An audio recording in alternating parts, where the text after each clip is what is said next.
कलकत्ते में रोटी तो मिली, लेकिन अपनी पहचान ही मुसीबत बन गई। अपनी पहचान छुपाने के लिए दिल्ली पहुंच गए, पर दिल्ली रास नहीं आई। सिनेमा देखने के शौक ने किशोर मन को फिल्मी हीरो बना दिया था। सो कदम अब बंबई की ओर बढ़ चले। अब भाग 3 में सुनिए आगे की कहानी। इस तरह मैं बंबई आ पहुंचा। बंबई, मेरे सपनों की नगरी बंबई, कुबेर की नगरी बंबई, मेरी भाग्य विधाता बंबई। आज मैं जो कुछ भी हूं, मेरा जो कुछ भी है, वो इस बंबई का ही तो चमत्कार है। मां नारायणी के बाद मैं इस बंबई को ही नमन करता हूं। ए बंबई, तुझे शत शत प्रणाम। पैसे तो मेरे पास थे ही, सिर छुपाने के लिए खार वाले दोस्त का ठिकाना भी मिल गया था। इसलिए बंबई में खाने पीने या रहने की तुरंत कोई चिंता करने की जरूरत नहीं थी। इस तरह बंबई में खार नाम का इलाका मेरा पहला पड़ाव बना। जेब में जब तक पैसे रहे, जी भर के बंबई घूमा, फिल्म स्टूडियो के चक्कर लगाए, हीरो हीरोइनों को देखा, शूटिंग देखी, खूब मौज मस्ती की। जब जेब के पैसे खत्म होने को आए तो काम की चिंता हुई। कलकत्ते में होटल बॉय के काम करने का तजुर्बा तो था ही, फिर बंबई में तो किसी के जरिए पहचाने जाने का भी डर नहीं था कि मैं क्या काम कर रहा हूं, कहां काम कर रहा हूं। वैसे भी अब मेरे नजरिए में काफी बदलाव आ चुका था। काम बस मेरे लिए काम था, न छोटा न बड़ा। हां, होना ईमानदारी का चाहिए। ईमानदारी, सच्चाई और खुददारी ही हमेशा से मेरे जीवन की सारी पूंजी रही है, क्योंकि ये पूंजी मुझे अपने माँ बाप से विरासत में मिली है। मैं अपनी विरासत को दुनिया के भौतिक सुखों के लिए कभी गंवाना नहीं चाहता। छल छद्म से कमाया हुआ वैभव अधिक समय तक टिकता नहीं है। बंबई के होटलों में मेरे जैसे इंसान के लिए काम की कमी नहीं थी। होटलों में काम करने का एक फायदा और भी था कि न कोई डिपॉजिट, न कोई जमानत। चुरा कर भागने वाले के लिए होता ही क्या है, मेज कुर्सियां या क्रॉकरी। अब भला उनको उठाकर कोई क्या करेगा। अगर अहंग भाव आड़े ना आए तो होटल बॉय का काम कहीं न कहीं तुरंत मिल जाता है। होटल बॉय के काम में अपमान, गालियां, थप्पड़ जो कुछ भी हो, पर फायदे भी बहुत से हैं। रहना और खाना मुफ्त, अगर वर्दी भी है तो कपड़ों की भी चिंता खत्म। जो पगार मिलती है पूरी की पूरी बच जाती है। हालांकि उन दिनों बंबई के होटलों में पगार ही क्या थी, खा पीकर 4 रुपया या 5 रुपए। अब बड़े होटलों का तो मुझे मालूम नहीं, जिन होटलों में मैंने काम किया था वहां का रेट तो यही था। कहीं कहीं तो 12 आने तक था। बंबई के मुकाबले कलकत्ता में पगार अच्छी थी। उसके लालच में कभी कभी तो कलकत्ता वापस लौट जाने की इच्छा भी होती थी, पर अपने लोगों द्वारा पहचाने जाने का भय मेरे पैरों में बेड़ियां डाल दिया करता था। वैसे बंबई में मिलने वाले पैसे भी मेरे लिए काफी थे। जरूरतें ही क्या थी, नशे पानी की कोई आदत तो थी नहीं। जो भी पैसे पाता खुद खाता, उड़ाता या दोस्तों पर खर्च करता था। क्या मस्ती के दिन थे। जब जेब में पैसे खत्म हो गए तो किसी होटल में काम कर लिया, कुछ पैसे जमा हो गए, काम छोड़ दिया, दोस्तों के साथ घूमा फिरा, खाया, खर्चा। पैसे फिर खत्म हो गए तो फिर कोई होटल पकड़ लिया। बचत वचत के बारे में कभी कुछ सोचा ही नहीं। बचाता भी किसके लिए, न आगे नाथ न पीछे पगहा। मस्ती और मस्ती, जीवन मस्ती का दूसरा नाम बन गया था। न कोई चिंता, न कोई गम। इसी तरह पता नहीं कितने होटलों में थोड़े थोड़े दिनों तक काम करके छोड़ता रहा। ज्यादा दिन टिक कर कहीं काम नहीं कर पाया। यहां कलकत्ते की तरह कहीं भी मन रम नहीं पाता था, क्योंकि जिस तरह कलकत्ते में हर मोड़ पर अपने लोग, अपनी भाषा देखने सुनने को मिल जाती थी, यहां बंबई में अपने लोगों से मिलने को मन तरस जाता। अपनी भाषा सुनने के लिए कान प्यासे के प्यासे ही रह जाते थे। हर तरफ एक अजीब सा बेगानापन था, जिसमें मैं आज तक घुल मिल नहीं पाया। किसी तरह अपने आप को जिंदा रखना भर उद्देश्य था। जहां भी काम किया सिर्फ इसी उद्देश्य से किया, लेकिन पूरे सम्मान के साथ काम किया। जहां भी इज्जत में जरा भी कमी नजर आई, खड़े पांव हिसाब करके दूसरा होटल पकड़ लिया करता था। काम चाहे जहां करता, पर अड्डा अभी भी मेरे ट्रेन वाले दोस्त का ही था, क्योंकि उसका ठिकाना अभी भी खार ही था। अब तो और भी बहुत सारे दोस्त बन गए थे। ईश्वर जाने उन सब लोगों ने मेरे अंदर क्या खूबी देखी थी कि सब के सब मुझे अपना लीडर मानते थे। हम सब अपना अपना काम खत्म करके खार में इकट्ठे होते और मिलकर खूब मौज मस्ती करते थे। एक दिन ऐसी घटना हुई कि होटलों में काम करने से मन बिल्कुल हट गया। एक दिन होटल में काम करते वक्त क्रॉकरी से भरी ट्रे मेरे हाथ से फिसल कर नीचे जा गिरी। सारी की सारी क्रॉकरी फर्श पर गिरकर चूर चूर हो गई। माल का जो नुकसान हुआ वो अलग। होटल मालिक ने गुस्से में भरकर जोर जोर से मुझे कई थप्पड़ मारे। मैं भी उलट कर मार सकता था, पर ऐसा कर नहीं पाया। पहली बात तो गलती मेरी ही थी, दूसरी बात मेरी बदनामी होती। कोई भी मुझे अपने होटल में काम देने को तैयार नहीं होता, इसलिए चुपचाप मार खाता रहा। लेकिन मन अत्यंत ग्लानि से भर उठा। तुरंत उसी वक्त आगे से होटलों में काम न करने का फैसला मैंने मन ही मन कर डाला। वैसे होटल बॉय की जिंदगी में ऐसी घटनाएं आए दिन की बात है, लेकिन पता नहीं क्यों मुझे उस दिन इतनी अधिक ग्लानि हुई। शायद उसमें मेरी आयु का हाथ सबसे ज्यादा था। मैं किशोरावस्था की दहलीज पार करके युवावस्था की तरफ बढ़ रहा था। उस आयु में मन बड़ा भावुक होता है।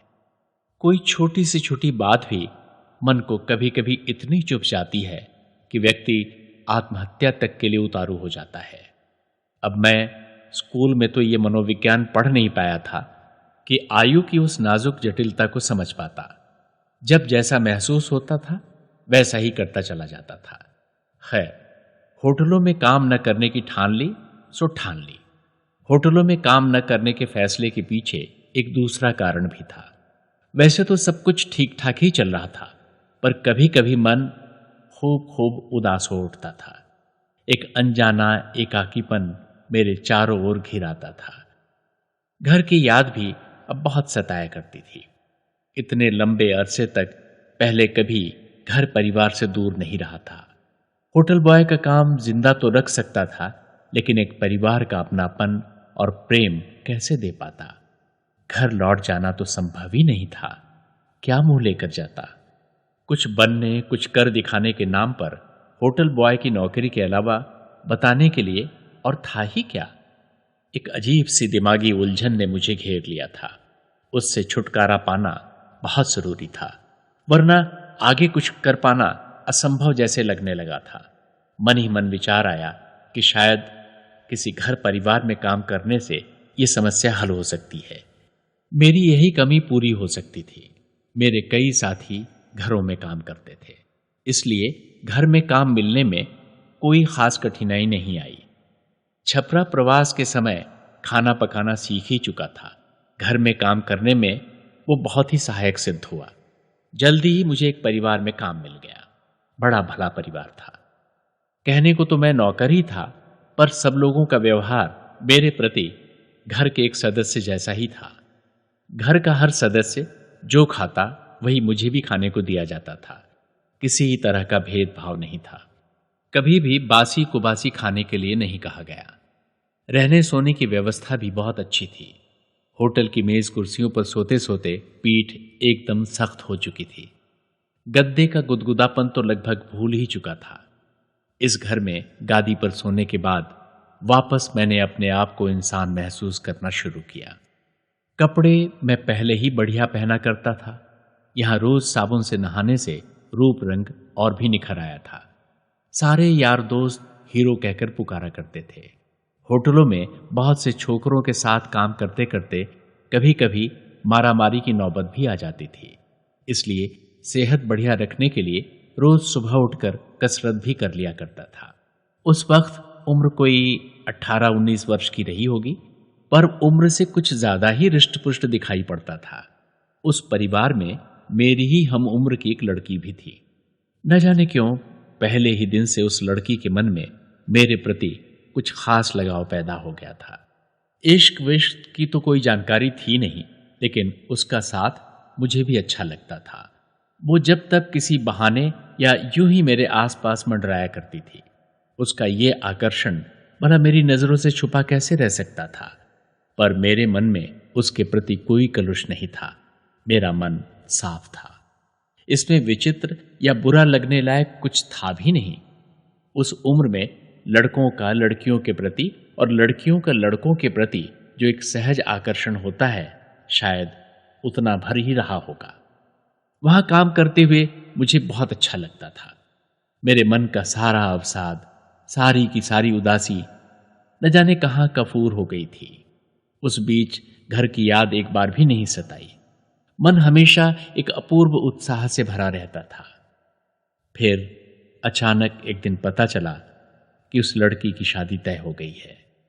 शादी के दिन जब वो विदा होकर ससुराल जाने लगी तो मैं इस तरह फूट फूट कर रोया मानो मेरे अपने ही परिवार का कोई सदस्य मुझसे हमेशा हमेशा के लिए बिछुड़ कर जा रहा हो।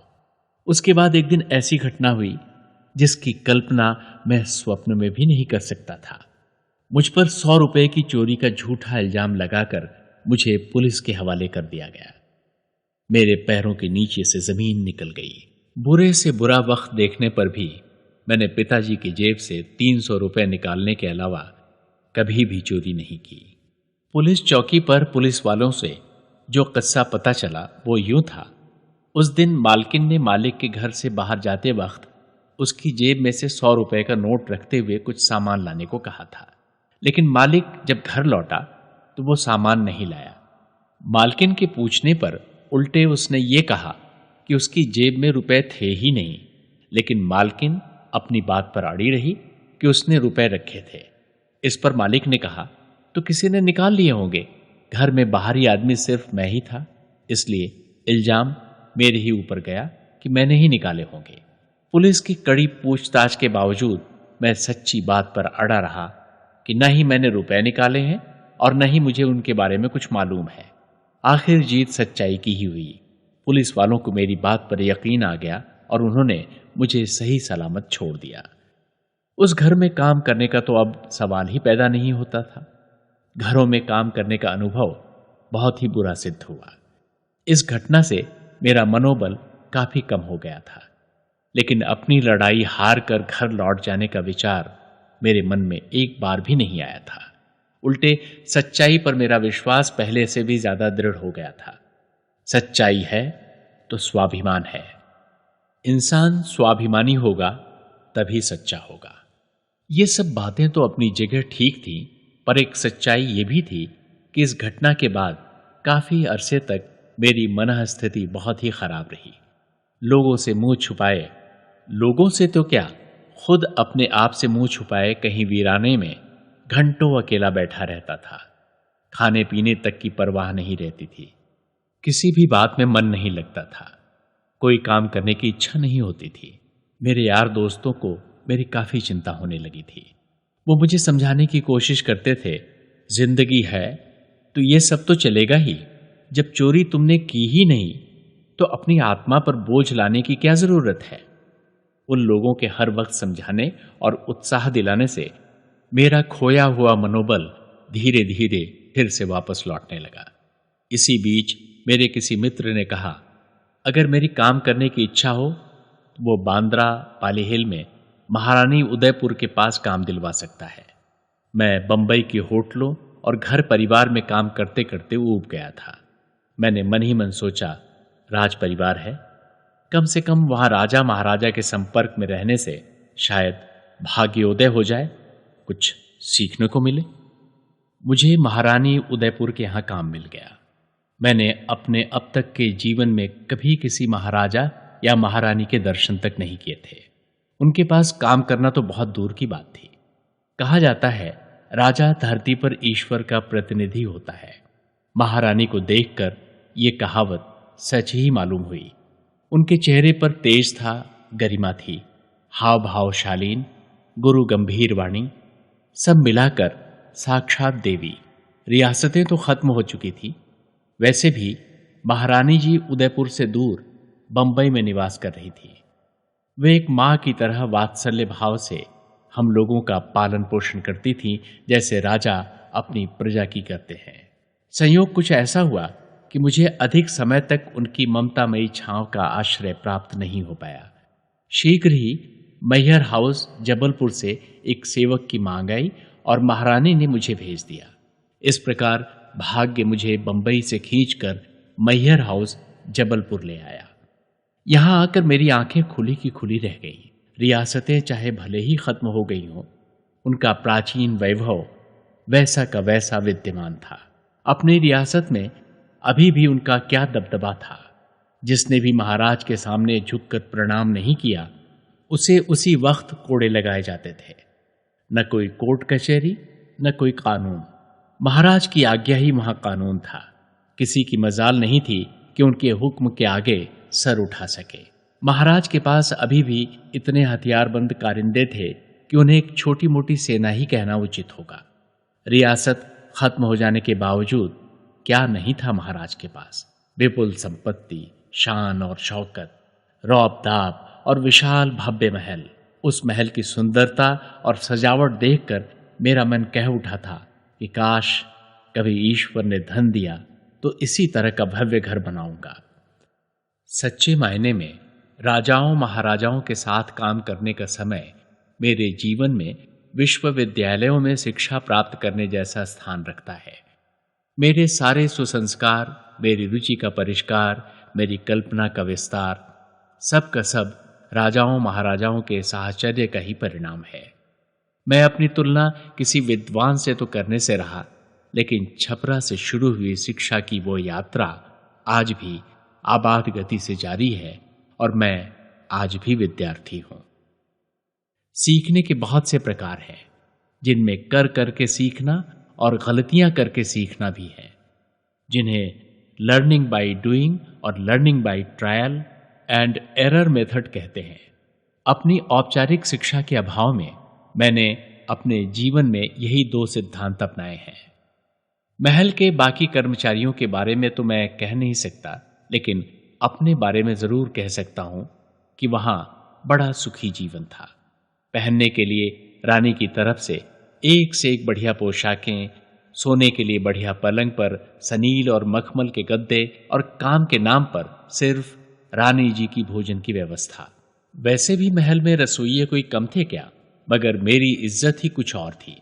मैं रानी जी के मायके से खास उनके लिए भेजा हुआ विशेष रसोइया जो ठहरा।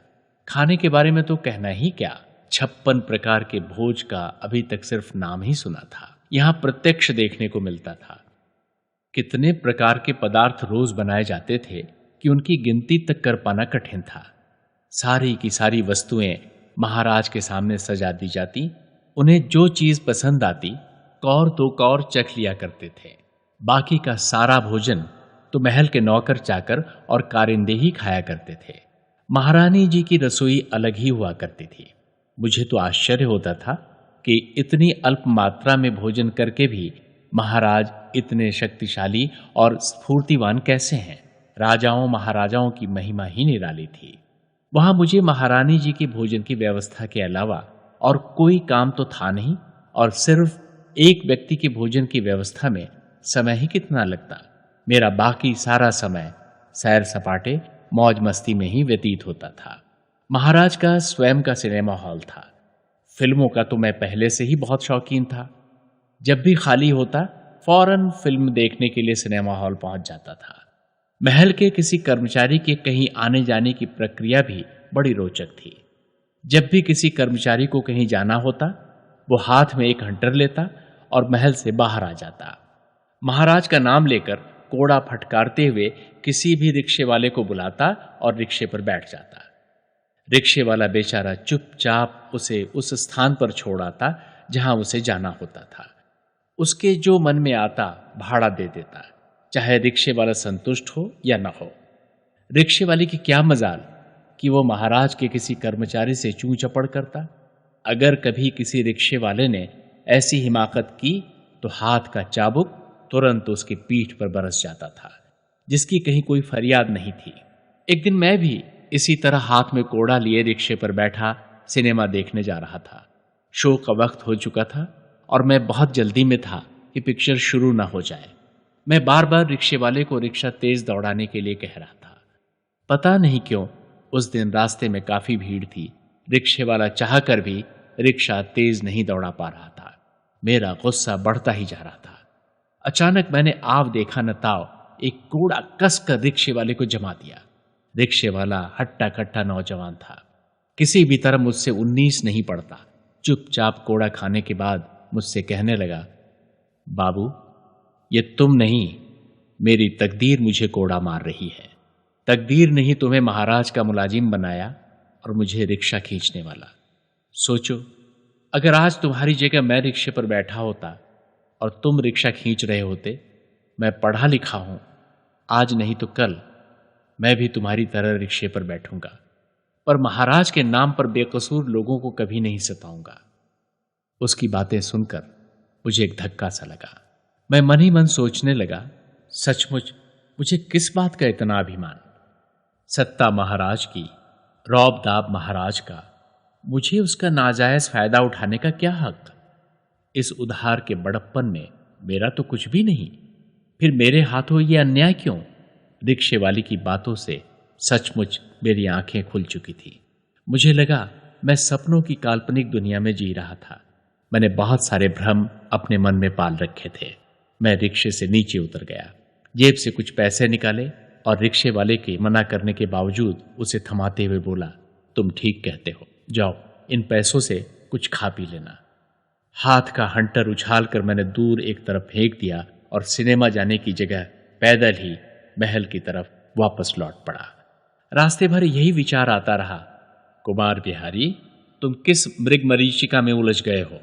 यहां तुम्हारा कुछ भी नहीं। ये ठाट बाट तभी तक है जब तक तुम महाराज के मुलाजिम हो। तो क्या इस ठाट बाट के लिए जिंदगी भर महाराज की गुलामी करते रहोगे? क्या यही तुम्हारी नियति है? दूसरा मन कहता, नहीं, ये मेरी नियति नहीं हो सकती। मुझे दुनिया में कुछ करना है, कुछ बनना है। उसी वक्त मैंने निश्चय किया, ये जगह मेरी मंजिल नहीं हो सकती।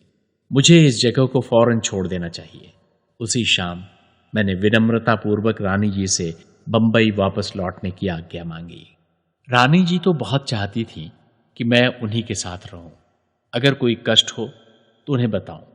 मैंने हर सुख सुविधा के लिए उनका आभार प्रकट किया। मेरी बिल्कुल रुकने की इच्छा न देखकर उन्होंने कृपापूर्वक इनाम वगैरह देकर मुझे बंबई लौटने की आज्ञा प्रदान कर दी।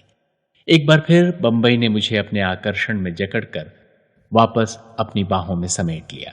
बंबई वापस तो आ गया था, पर अभी भी मुझे अपनी मंजिल का कोई धुंधला सा निशान भी नजर नहीं आता था।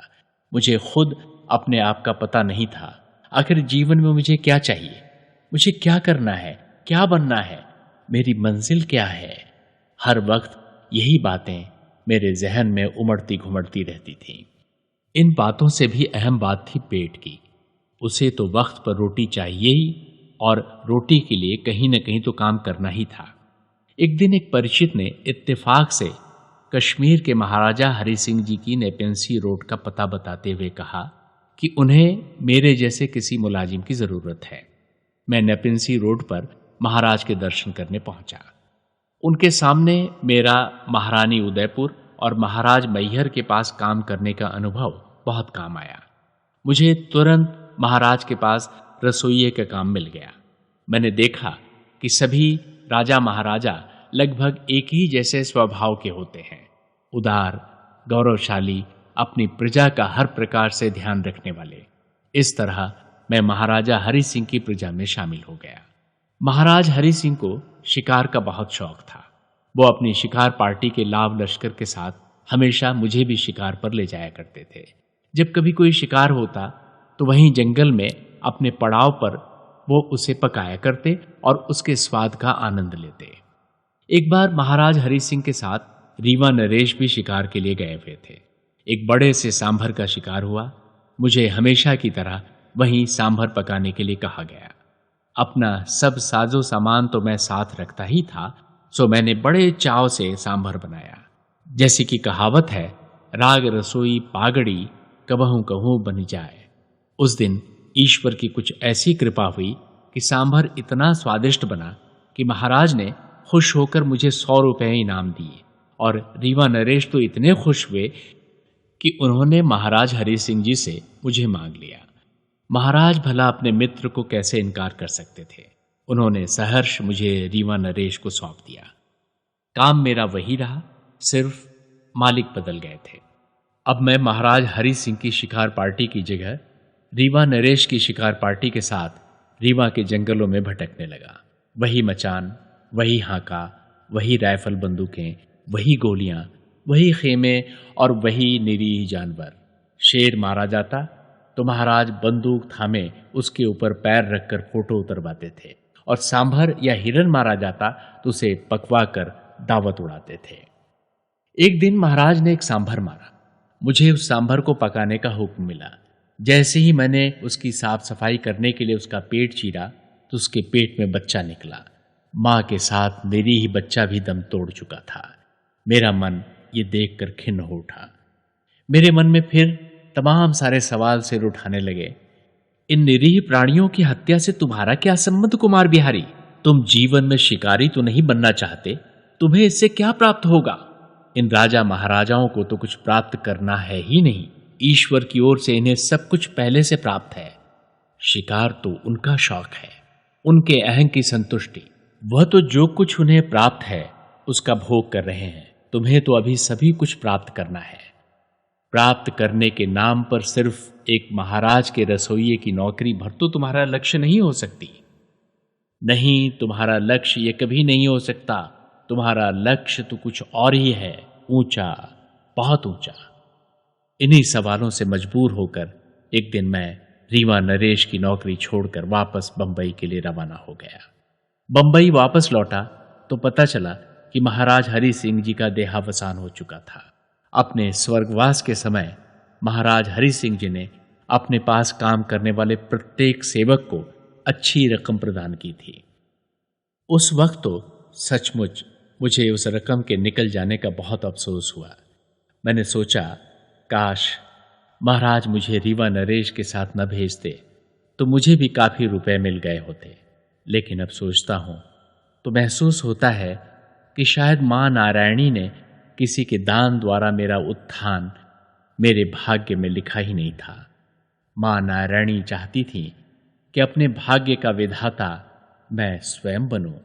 इसीलिए नियतिवश मैं रीवा भेज दिया गया था। राजा महाराजाओं की चाकरी से मन ऊब चुका था। वही बंधी बधाई लीक पर चलती जिंदगी। लेकिन बचपन से ही विद्रोही होने के कारण ऐसी जिंदगी मुझे कतई पसंद नहीं थी। जैसी कहावत मशहूर है, लीक लीक गाड़ी चले, लीके चले कपूत, लीक छाणी तीनों चले, शायर सिंह सपूत। अब सिंह बनना तो मेरे वश में नहीं था, अतः वो तो मैं बन नहीं सकता था, पर शायर और सपूत तो बन ही सकता था। हाँ, वैसे राजा महाराजाओं की नौकरी में आराम बहुत था, लेकिन आराम तलबी ही तो मेरी जिंदगी का उद्देश्य नहीं था। वहां आगे जाने का कोई रास्ता कम से कम मुझे तो नजर नहीं आता था। ये सब बातें अपनी जगह ठीक थी, पर कुछ भी कर पाने के लिए पहले जिंदा रहना जरूरी है। संसार के सारे क्रियाकलाप इसी शरीर द्वारा संभव है। शरीर माध्यम खलु धर्म साधनम। इस शरीर को जीवित रखने के लिए भरण पोषण की आवश्यकता होती है। उसके लिए कहीं न कहीं तो काम करना अनिवार्य था। एक बार फिर से काम की तलाश में जुट गया। इस बार मुझे काम पाने में एक नई समस्या का सामना करना पड़ रहा था, जो अब से पहले कभी सामने नहीं आई थी। अब मैं पूरा हट्टा कट्टा खूबसूरत नौजवान बन चुका था। हर जगह मेरी ये सुंदरता और जवानी बाधक बन रही थी। हर वो परिवार जहां लड़कियां और बहुएं होती थी, काम होते हुए भी मुझे काम पर रखने से इनकार कर देते थे। इससे पहले मैं कम उम्र बालक था या किशोर था और कहीं भी आसानी से काम पा जाया करता था, लेकिन इस बार ऐसा नहीं हो पा रहा था। काफी कठिनाई के बाद मुझे एक घर में काम मिल ही गया। सब कुछ बहुत अच्छा चल रहा था। मालिक मुझे घर के एक सदस्य की तरह प्रेम करता था। प्रेम का तो मैं बचपन से ही भूखा हूं। प्रेम से मुझसे कोई कुछ भी काम करवा सकता है। मालिक के प्रेम पूर्ण व्यवहार के कारण मैं उसका बिन खरीदा गुलाम बन गया था। वो पहली मंजिल पर बैठकर खाना खाता था और मैं तल मंजिल पर खाना पकाता था। उसे तवा से उतरी गर्म गर्म फूली फूली रोटी खाने की आदत थी। उसे खुश देखने के लिए मैं 2 ही छलांग में तल मंजिल से पहली मंजिल की दूरी तय करता और रोटी उसकी थाली में पहुंचा दिया करता था। काम में मेरी लगन देखकर वो गदगद हो जाता था। एक दिन मैंने उसे अपने किसी मित्र से बातें करते हुए सुना। वो मेरे बारे में कह रहा था, ये बहुत ही भला लड़का है। बीवी के मर जाने के बाद मैं अपने आप को बहुत ही दुखी, बहुत ही असहाय महसूस करता था। जिंदा रहने की इच्छा ही खत्म हो गई थी, पर इसकी सेवा ने मुझ में फिर से जीने का उत्साह पैदा कर दिया है। अगर ये टिका रहा तो मेरा जीवन अवश्य सुखमय होगा। उसकी ये बातें सुनकर मुझे कितनी खुशी हुई थी, इसका बयान नहीं किया जा सकता। मुझे ऐसा लगा था मानो मेरी सारी मेहनत सफल हो गई। इसी बीच पता नहीं कब उसकी बेटी भी मेरी ओर खींचती चली गई। वैसे वो थी बड़ी सुंदर, बड़ी ही सुशील। मैं भी उसे काफी पसंद करता था। मैंने कभी कोई बुरी नजर उस पर नहीं डाली थी। पता नहीं उसने मुझ में क्या देखा जो वो मुझसे प्रेम करने लगी थी, मुझसे शादी करने का सपना देखने लगी थी। सच पूछो तो जो भी व्यक्ति उससे शादी करता वो बड़ा भाग्यवान होता। मैं अपने ऊपर गौरव अनुभव करता हूं कि इतनी अच्छी लड़की मुझसे प्रेम करती है। ये बात भी नहीं थी कि मैं उसे प्रेम नहीं करता था या उससे घृणा करता था। लगाव तो मैं भी उससे बहुत महसूस करता था। ये बात वो शायद जानती भी थी। फर्क सिर्फ इतना था कि वो मालिक की बेटी थी, जब चाहे जैसे चाहे अपनी भावनाओं को व्यक्त करने के लिए स्वतंत्र थी। मैं एक नौकर था। उनके उपकारों और अपनी मर्यादा की बेड़ियों में जकड़ा हुआ। मेरा कुछ भी करना या कहना मेरे विश्वासघात का कारण बन सकता था। वो भी अपने उस मालिक के साथ जो मुझसे अपार प्रेम करता था, मेरे ऊपर पूरा भरोसा करता था। मैं भरसक ये प्रयास करता रहता कि कभी ऐसी स्थिति ही ना आए जिससे कभी कोई बात आगे बढ़ पाए, लेकिन ऐसा कब तक संभव था। एक दिन उसने मुझे अकेले में घेर ही लिया। उसने वो सब कुछ मुझसे स्पष्ट शब्दों में कह डाला जो अभी तक संकेतों में कहती आई थी। मैंने उसे समझाने की कोशिश की कि वो मालिक की बेटी है और मैं एक अदना नौकर। ये संबंध सामाजिक रूप से स्वीकार नहीं किया जाएगा। इस पर वो जोश में आकर कहने लगी, उसके पास बहुत सारे गहने हैं, पैसे हैं, हम वो सब लेकर कहीं भाग जाएंगे और शादी कर लेंगे। मेरी दृष्टि में ये चोरी थी, विश्वासघात था उस मालिक के साथ जो मेरी पीठ पीछे भी मेरी तारीफ करते नहीं थकता था। मैंने साफ इनकार कर दिया। मैंने उससे कहा, आखिर भाग कर हम जाएंगे कहां? मेरे पास तो कोई घर तक नहीं है जहां उसे रखा जा सकता है। वापस गांव तो जा नहीं सकता, कम से कम ऐसी स्थिति में तो बिल्कुल नहीं। एक न एक दिन हम जरूर पुलिस के हाथों पकड़े जाते। मेरी किसी भी बात का उस पर कोई असर नहीं हुआ। वो अपनी बात पर अड़ी हुई थी। अब मेरा उस घर में ठहरना उचित नहीं था। उसी रात चुपचाप बिना किसी को बताए मैंने वो घर हमेशा हमेशा के लिए छोड़ दिया। इसके पहले भी बहुत सारे घरों में नौकरियां की थी, पर वहां टिक नहीं पाया था। जहां टिक पाया वहां ऐसी विडंबनाएं आईं कि नौकरी छोड़ देनी पड़ रही है। मेरा जो भी सौभाग्य रहा होगा, लगता था अब वो पूरा का पूरा मेरा साथ छोड़ गया था। एक तो काम मिलना पहले ही टेढ़ी खीर साबित हो रहा था। जो काम मिला भी तो वहां ऐसी समस्या हो गई। जीवन में कुछ बनना या कर दिखाना तो दूर की बात थी, उस वक्त मेरे सामने सबसे अहम सवाल रोटी का था। हिम्मत जुटाकर फिर से काम की तलाश शुरू की। रोज मीलों पैदल चक्कर काट काट कर लोगों से मिलता जुलता। जहां जरा सी भी उम्मीद दिखाई देती, बिना नागा उस जगह दर्जनों फेरे करता। रोज शाम जब मेरे पैर शरीर का बोझ ढोने से एकदम इनकार कर देते, तब हार कर निढाल होकर कहीं भी पड़ जाता। काम नहीं तो खाना नहीं, सर छुपाने के लिए छत भी नहीं, पैसे इकट्ठे करके रखने का तो स्वभाव ही नहीं था। जो भी थोड़े बहुत पैसे पास में थे वो कभी के खत्म हो चुके थे। कलकत्ते के शुरू के 2-4 दिनों को छोड़कर इतना बुरा वक्त मैंने अपने अभी तक के जीवन में कभी नहीं देखा था। वैसे अगर चाहता तो यार दोस्तों से मदद ले सकता था।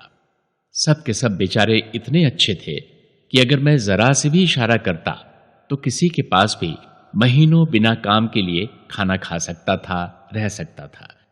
लेकिन ऐसा करना मुझे अपने स्वाभिमान का गला खुद अपने हाथों घोटने जैसा लगता था। सब के सब दोस्त मुझे अपना हीरो मानते थे, अपना लीडर मानते थे, और लीडर होकर भी मैं मुसीबतों के सामने घुटने टेक कर उनसे मदद मांगने को पहुंच जाता। ऐसा करना मेरे स्वाभिमान को गवारा नहीं था। मैं कभी भी किसी की भी दया का पात्र नहीं बनना चाहता था। असहाय बनकर किसी के सामने खड़ा नहीं रहना चाहता था। काम मिलता नहीं था, दोस्तों की मदद मैं लेना नहीं चाहता था। बड़ी विकराल समस्या उत्पन्न हो गई थी। नौबत फाका कशी की आ पहुंची थी। कई कई दिनों तक अन्न का एक दाना भी नसीब नहीं होता था। अब मैं अपने यार दोस्तों से भी कटा कटा रहने लगा। इसमें उन लोगों की कोई गलती नहीं थी। ये मेरे स्वयं का भय था, खुद की कमजोरी थी। कहीं वो मेरी दशा भांप न ले, कहीं मेरा चेहरा उन पर मेरी फटेहाली उजागर न कर दे। कई कई दिनों बाद उनसे मिलने जाता था। मेरे बिना कुछ कहे भी मेरे कुछ अंतरंग मित्र शायद मेरी स्थिति भांप गए थे। वो सीधे सीधे तो मुझे सहायता करने की हिम्मत कर नहीं पाते थे। ऐसा करके वो मेरा अपमान नहीं करना चाहते थे, परंतु परोक्ष रूप से वो मेरी हर तरह से मदद करना जरूर चाहते थे।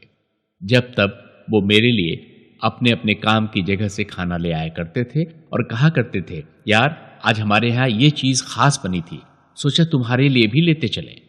उनका लगाव देखकर मेरी आंखों में आंसू उमड़ आते, परंतु अपने स्वाभिमान को सुरक्षित रखने के लिए मैं विनम्रता पूर्वक मना करते हुए कह दिया करता था, नहीं यार, भूख नहीं है, अभी भरपेट खाना खाया है।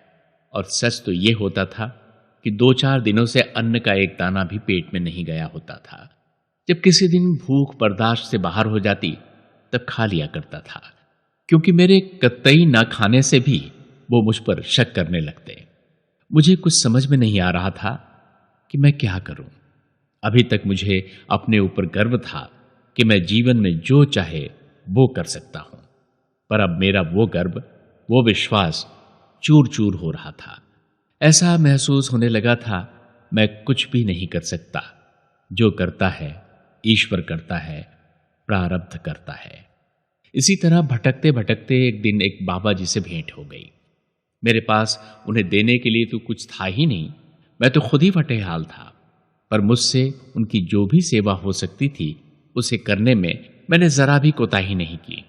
न मालूम क्यों मैं उनसे बहुत प्रभावित हुआ। वो मेरी स्थिति जानते थे, उन्होंने मुझे बहुत ढांढस बंधाया। वो मां वज्रेश्वरी का दर्शन करने के लिए जा रहे थे।